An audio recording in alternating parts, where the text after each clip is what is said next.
A paz do Senhor, meus amados irmãos, meus caros jovens, professores de jovens. Pela bondade e graça de Deus, chegamos à 12ª lição. Lição de número 12, né? Lição que vamos estudar no dia 22 de setembro, no domingo, que será o Dia Nacional da Escola Dominical. Que Deus continue abençoando você e a sua família. Não esqueça, compartilhe, né, este vídeo, curta, comente, seja canal de bênção para outras pessoas, no nome de Jesus. Lição de número 12, que tem o seu tema principal, estudo, oração e as 70 semanas de Daniel. Sabemos que o profeta Daniel é considerado como o livro, né, de Apocalipse do Antigo Testamento. Daniel é um livro de cunho histórico, de profecias escatológicas. Mas temos aqui o nosso objetivo, que temos que se caminhar por ele. É aprender com a postura de Daniel, de estudo e oração diante da profecia.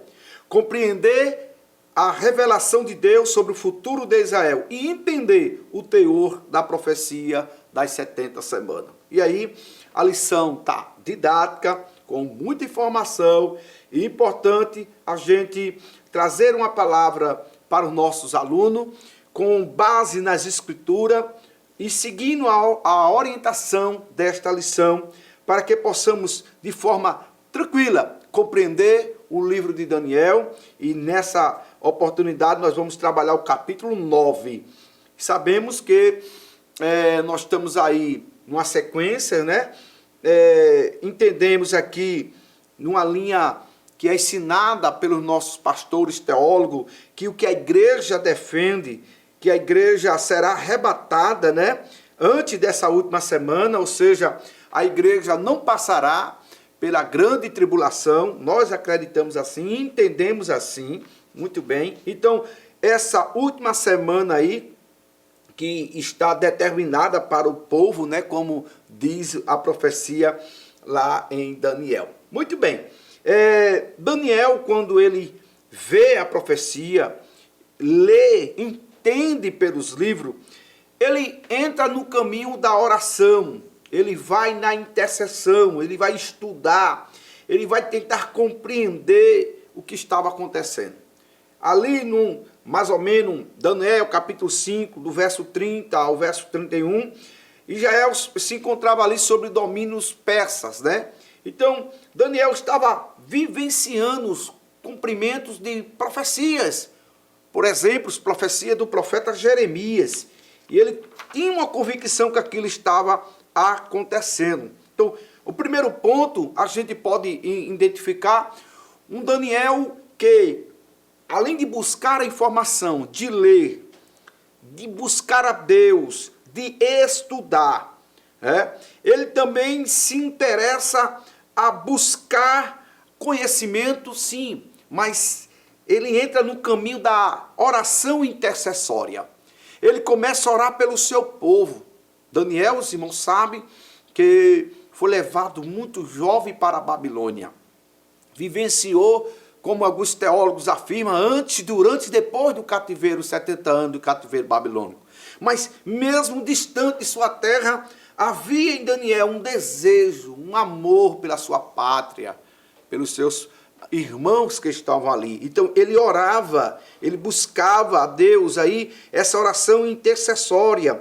Ele vai fazer jejum. Daniel buscou o Senhor em oração e súplica, no verso de número 3. Ele estava empenhado em buscar a Deus para compreender as profecias que estavam direcionadas para o seu povo. Então, nós aprendemos aqui que ele faz todo o amparato de alguém que intercede. Ele se coloca na medida de um intercessor para aquele povo.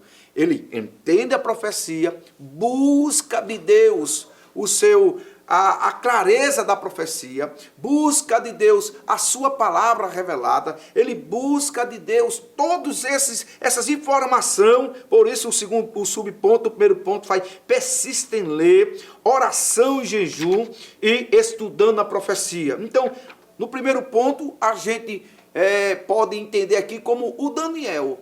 Quem era esse Daniel? Era um jovem, era alguém que estava buscando a ler, buscando a compreender as profecias e indo para o momento de intercessão, pedindo a Deus misericórdia pelo seu povo. Então, é isso que nós aprendemos aqui, é compartilharmos essa palavra, compreendermos essa palavra, não simplesmente podemos transformar essa lição num curso de teologia, de escatologia, não. Nós precisamos compreender essa palavra e tirar dessa palavra uma aplicação pessoal. Uma aplicação pessoal de que é alguém que intercede por outro, é alguém que compreende, que busca, que lê, que vai atrás do conhecimento, mas que haja uma aplicação dessa palavra. E ele vai atrás, ele vai buscar de Deus, ele vai interceder pelo seu povo, por aquele grupo que ficou lá. E ele agora vai compreender a mensagem. Quando ele compreende as profecias, ele vai agora tentar intervir, orar por livramento, orar a Deus para interceder pelo seu povo que estava no cativo babilônico. E aí, no segundo ponto, a gente já vê agora uma aplicação, né? A resposta à oração. Deus revela o futuro do seu povo, né? Daniel, no primeiro ponto, ensina a gente a interceder, a buscar, a pedir a Deus, né, por outros, porque a gente precisa desenvolver em nós o desejo de orar por outras pessoas, que é a oração intercessória. E é isso que Daniel ensina a cada um de nós, a orar por outros. E o segundo ponto, a gente já vai entender aqui uma resposta de Deus para Daniel. Antes mesmo de terminar sua intensa oração, o anjo Gabriel aparece repetidamente diante dele e fala para Daniel. É um ser angelical que agora ele vai conversar com Daniel, ele vai trazer a resposta por causa da súplica de Daniel, para lhe dar entendimento sobre a visão. Apesar do espanto, Daniel deve ter experimentado um conforto indescritível ao ouvir a voz do anjo. Seu pedido moveu o céu. Muitas vezes em nossas vidas nós não recebemos automaticamente uma resposta, mas Deus sempre traz resposta para aquele que pede, que suplica, que clama. E aí, conhecedor dos irmãos, que Daniel recebe e expressou-se um desejo de ouvir o que o anjo lhe tinha de comunicar, e a mensagem do anjo disse: tu é muito amado. Glória a Deus. Percebe agora que ele recebe do anjo, recebe a revelação, recebe a palavra e recebe essa informação do céu para Daniel. Tu és muito amado. Glória a Deus. Oração Daniel fez a Deus e Deus responde, né, com o anjo. Mas é bom entender isso aqui, que a oração não foi levada para anjos. Anjos, ele não resolve.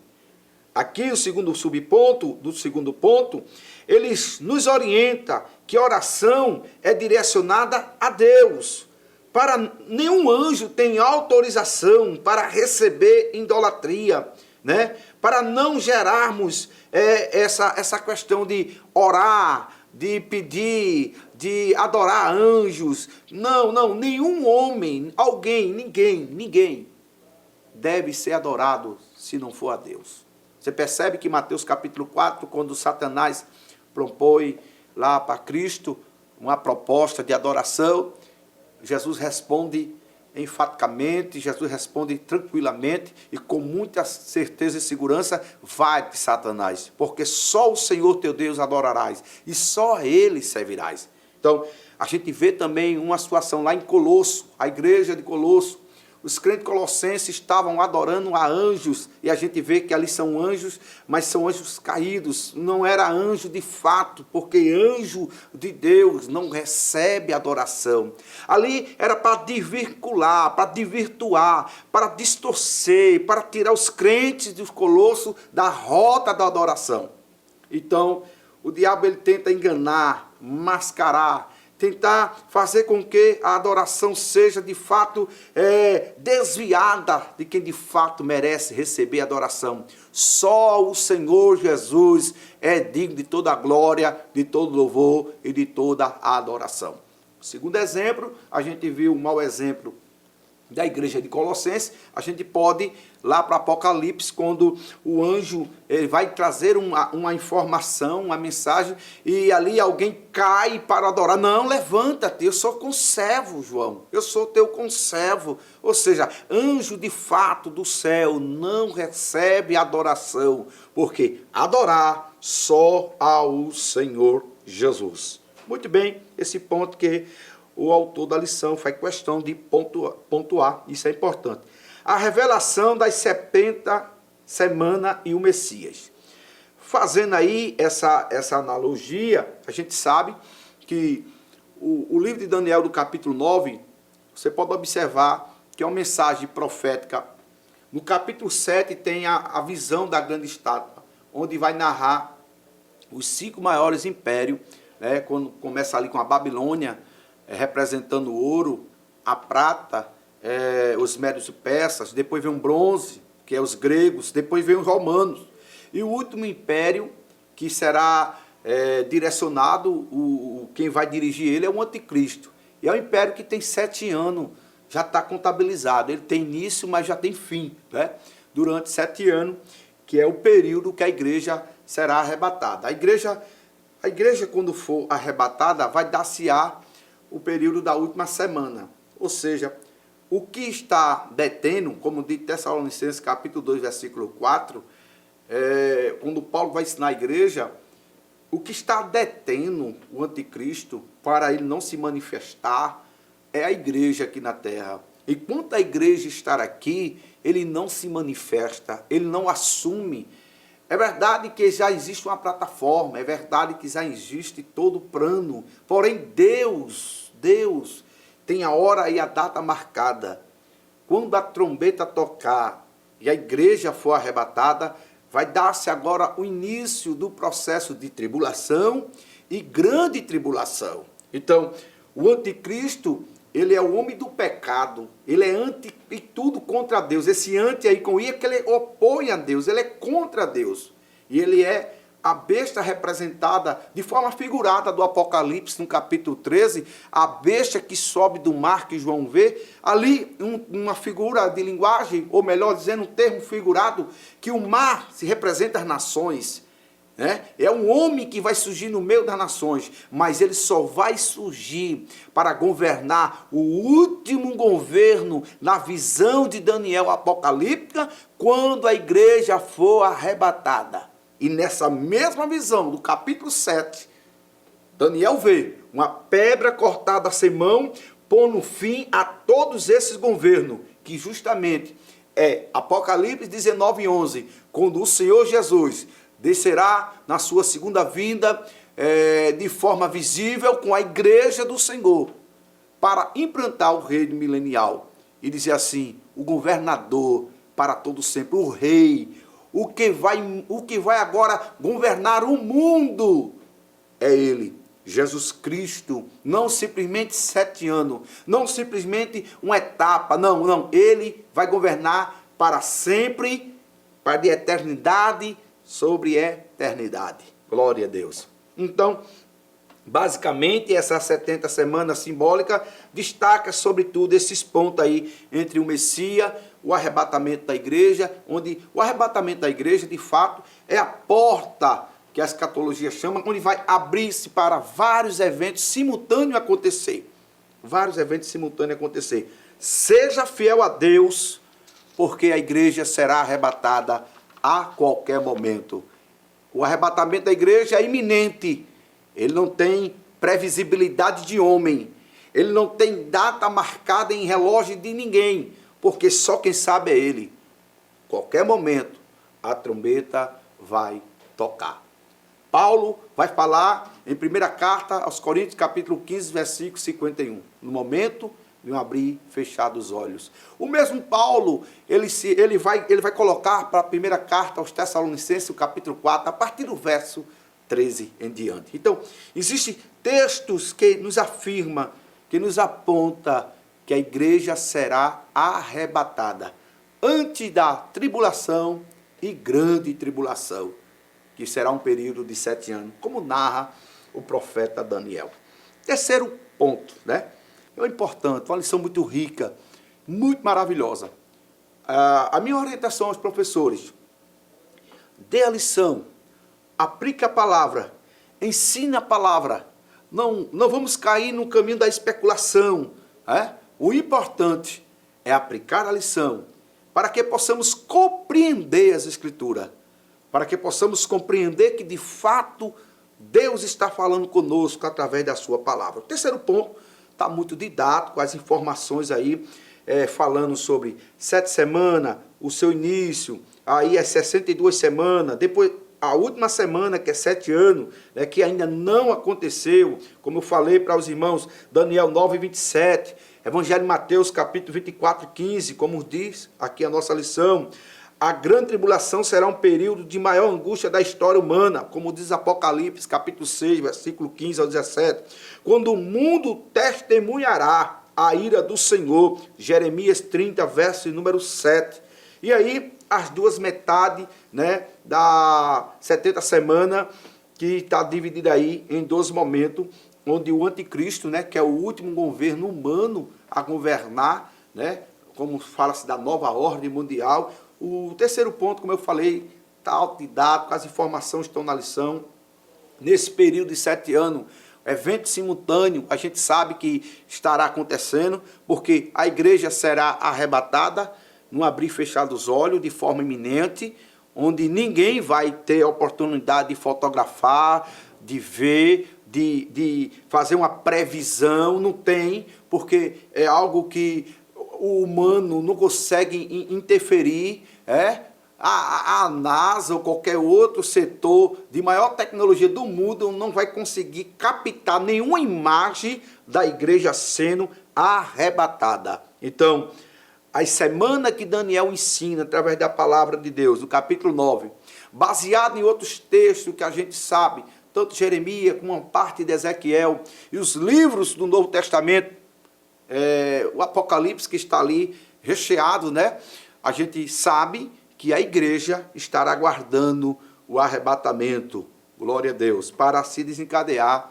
toda a semana apontada para o povo. Sabemos também que Jesus virá para grupos diferentes. Primeiro grupo, ele virá para a igreja, os mortos, como de Paulo a Tessalonicense, e os vivos, mortos, serão ressuscitados, transformados, e os vivos, juntos, vamos se encontrar com o Senhor nos ares.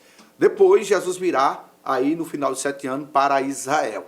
Então, dando essas informações que está na lição, com muita clareza, com graça de Deus, orando ao Senhor, entendendo que precisamos ler a Bíblia, buscar o conhecimento, orar de uma forma, repetindo agora e revivendo o primeiro ponto que a gente tratou, orar de uma forma intercessória por pessoas, porque Jesus, ele deixou para nós essa missão, Ele mandou que pregássemos o evangelho a toda criatura, porque o evangelho é a porta de escape para a grande tribulação, podemos dizer, o grande juízo de Deus sobre a terra.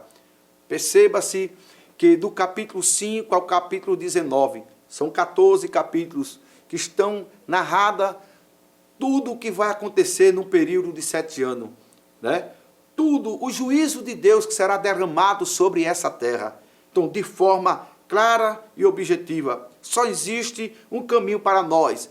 E aí eu digo para você, professor, para você, jovem, que está acompanhando essa lição, buscar o Senhor através dos livros, ler a palavra de Deus, buscar o conhecimento da palavra e, acima de tudo, orar de forma intercessória para que as pessoas tenham o conhecimento da verdade, porque, de fato, a trombeta soará. Que Deus em Cristo abençoe você, a sua família, que você possa compreender a lição do profeta Daniel, que possamos aplicar na nossa vida o modelo dele como oração, jejum e intercessão.